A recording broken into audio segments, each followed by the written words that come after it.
আপনি কে বলছেন?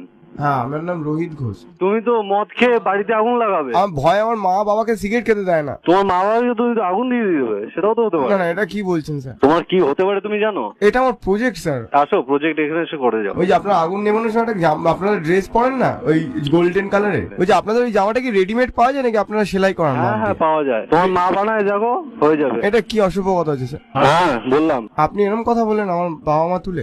তুমি কেন বিরক্ত করছো বাবা? আমি বিরক্ত করিনি, আমি আপনাদের কাজ সম্বন্ধে জানতে চেয়েছি স্যার। কি কাজ? তুমি আমার এখানে এসো।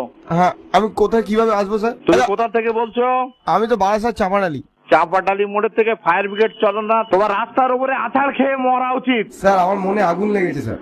মনে আগুন লেগেছে? বাবাকে বলো একটা সুন্দরী মেয়ে দেখে দেবে, এইরকম কাগের মতন তোমার কালো মানে ফর্সা সুন্দর আর কোকিলের মতন গান গায়, আর ফায়ার ব্রিগেডের মতন আগুন নেভায়। আর তোমার বাবাকে বলবে বাদ বাকি টুকখানি তুমি তো পারবে না। স্যার বলছি, আপনারা ওই ট্যাঙ্কে যে জলগুলো আছে ওই জলগুলো দিকে আপনারা চান করেন? তাহলে তোমার কেন খিস্তি মেরেছে আগের লোক, এবার বুঝতে পারছো? তুমি ন্যাকা ন্যাকা মতন কথা বলছো।